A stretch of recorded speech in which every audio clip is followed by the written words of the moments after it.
go. Oh my goodness. This is awkward while it's live, huh? All right, let's do this. Hey everybody, Economic Ninja here. I hope you're doing great. So while I'm being shadow banned like crazy on the internet or on the tubes, let's, for sharing the truth about an economic crash and how to get ready for it, I thought I'd do an instructional video on how to pay off your credit card debt. And the reason why I want to do it is really twofold. Credit card debt is in my opinion, one of the easiest ones to pay off once you start to see this extremely easy strategy I'm going to show you here behind. But also, it's important that you get your debt paid off, and then later on during this economic crash, as you get ready for it, and you can take advantage of a crash, much lower prices on all kinds of assets, like real estate, right? Then what we could do is start to show you how to use debt in its proper form, you could use it to employ people, bless other people, and be able to do it in a way to where you don't have any counterparty risk. I know it sounds crazy, not many people teach it, but what we need to do is get people out of debt right now. And also to everybody that's on this channel that has gotten out of debt since they started watching this channel 3 years ago, please put down below what happens to you mentally and spiritually when you're out of debt, because debt equals death. And there is a plan. I know it sounds crazy. It's a multi-century long plan of enslaving human beings around the world with debt, okay? And then using that debt to coerce them to do things they normally wouldn't do, all right? I know it sounds crazy, but hey, this is the Economic Ninja channel. I will never ask you for money or tell you I'm gonna invest your money down in the comment section, so let's go right into this. All right, how to pay off credit card debt. All right, a lot of people in our country, as of right now, credit card debt has hit an all-time high. This is absolutely insane. Oh, and you know what? Two other things. I can't see any of your comments because I got the camera turned around so you can read this. And yes, I'm on duty. I'm still an American firefighter. So I do want to help people, not only physically, but also financially. Credit card debt has hit an all-time high. As a matter of fact, delinquencies are exploding right now. People can't even pay their minimum payments. But I'm going to show you right now how to save your credit. And before you make that decision, I'm going to stop missing my credit card payment and I'll just deal with the creditors, but I need to keep my house, okay? I'm going to show you a way to stop that right now, all right? So here we go, because I want you to keep your credit score so that when this crash is fully manifested, you're able to buy up assets for pennies on the dollar. We need the American public, the middle class, to become rich again, all right? Type 1 if you agree with that. All right, here we go. Minimum payments. First off, you need a budget. Everybody needs a budget, and it needs to be written down.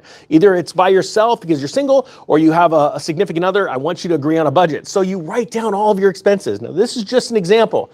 Rent of $2,500, credit card, and these are your minimum payments, right? $400, phone, $100, internet, food budget, water. Your food budget, stick to that food budget, all right? Now, when you look at your bills and you have, let's say, watch this, your incoming, you have it written somewhere too, right? You got your incoming money, and you have that listed right here, right?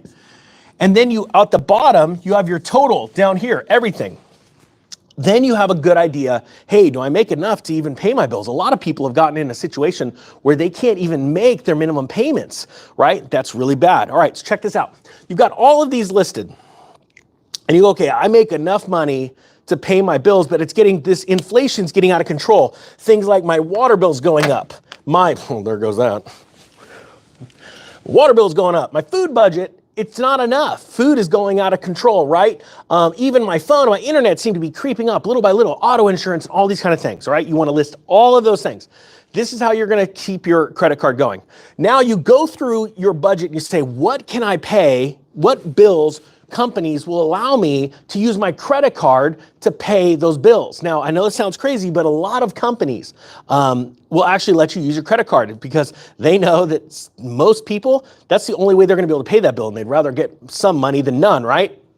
So you start going through here. Well, rent, that's not going to happen, right? So that's a big, nah, that's not going to happen. But, and then you start looking, and you're like, oh, the water, they're not going to let me do it either. But check this out. My food, a grocery store, they take credit cards, right? My internet service provider, they said they'll take a credit card as payment. And then the phone company also will too. So now check this out. This is what you do. It sounds so easy, and it's so easy. It's insane. There are people right now missing this bill, the credit card bill, because they've just made a decision and delinquencies are exploding. You know what? Like I said before, we'll just deal with the creditors. They can't come take my house. They can't come take my car, right? So I'm going to stop paying my credit card bill. The problem is the second you do that, your credit gets destroyed. So check this out. This is what you do. You take your incoming money. Let's say your incoming money, this is live, so I love doing things live. I'm not all fancy with these fancy editors and stuff to make myself look super smart. I am what I am. So let's say right now you take in $5,000 a month. And of course, we all know there's other bills. There's auto insurance, homeowners insurance. There's all kinds of stuff, right? So you got to list all that out. So you sit there and you go, okay,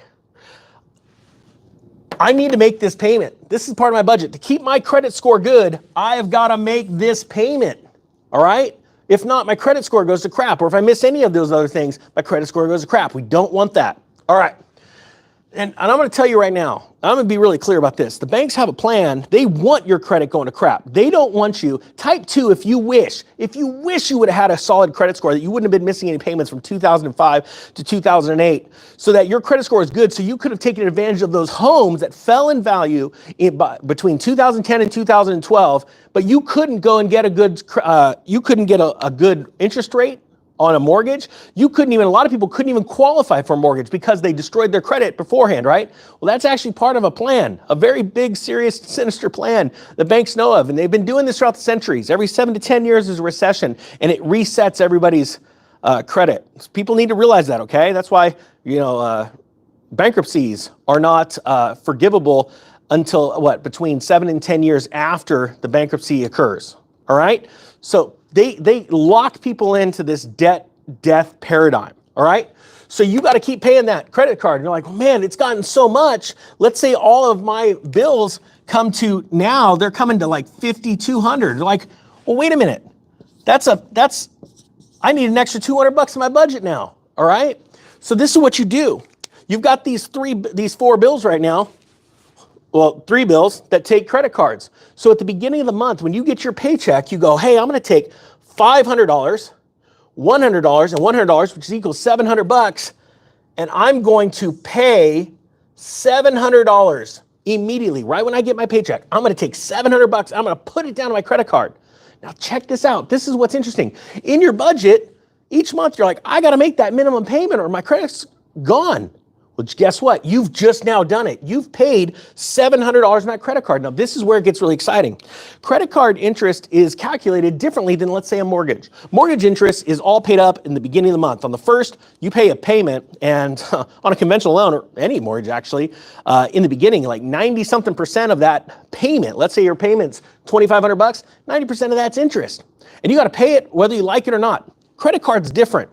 You see, throughout the month, you don't have, sure you have a balance on it right now, but you don't pay interest on any bit of money in 2 cycles. If you pay it off within the first month, right, you pay your entire balance off, you don't pay any interest. But secondly, when that interest doesn't even start to accrue until the day it's paid. So if you have 30 days on a calendar, right, you got 1, you got 30, and you have a 0 balance. Let's say a 0 balance on your credit card, right? You don't make your first purchase till the 5th of the month, and you put $20 on your credit card. Now, that starts the accruing process, starts that point right there, right? Now, of course, if you pay it all, the whole balance off before the end of the month, you don't pay any interest, all right? You get the benefits of using the credit card for its bonuses and points and all that kind of stuff, right? So you have to be dedicated and you have to be disciplined, but to get rich, you don't get rich by not being disciplined, all right? So just let's do this. Let's get this done. So when, like a mortgage, first of the month, you're paying that entire amount of interest. On a credit card, you don't pay it until it's accumulated. So let's say this. Let's say the phone is not due until the 10th. That's when the phone bill. The internet's not due until the 15th, right? So you've got these 2 bills right here. Phone, internet. And then food, you don't buy your whole month's food usually in the beginning of the month, right? You could space it out. So you could buy food down here, and down here. And the point being is that interest is not accruing until the day the purchase is made, okay? So what that does is it eliminates 2 things. First off, the need for that minimum amount to be paid. It's already been paid because of this, and you're paying these bills out of that amount, out of the credit card. You're using the credit card to pay these. And what it does is it accelerates the payoff. It blows my mind how fast people have been able to pay off $10,000, $20,000, $40,000 worth of debt by simply using this strategy. Now, I will also say this, as you get excited about this and you pay off a debt, now imagine if you have not only a credit card debt, but you've got a car and you've got some other things, right? Once you free this monthly payment up, now you take that and you attack this car payment. And before you know it, you'll be completely out of debt. And I will tell you this, there is something that happens spiritually to you when you're out of debt. Now, like I said before, and I'll say it again, I'm going to teach people during this crash how to use debt properly in the proper legal entities. And it's not as hard as you think to start thinking and becoming wealthy, because that is what our country needs. If we lose the middle class, the wealth of the middle class, our country is doomed. And this is very, very serious. So I want to thank you guys. Like I said before, I'm being shadow banned like crazy, so I figured I'd try something different and show some people how to pay these off. We need people out of debt. I want you with a clear mind, a free mind, to be able to take on this economic collapse so that the banks don't get our homes, that you can not only sustain life, sustain your family, but not only that, you can buy other homes and rent them out to good people in America and be good landlords and help people, and you will see your wealth absolutely explode. So with that being said, I thank you so much for watching. The Economic Ninja is out.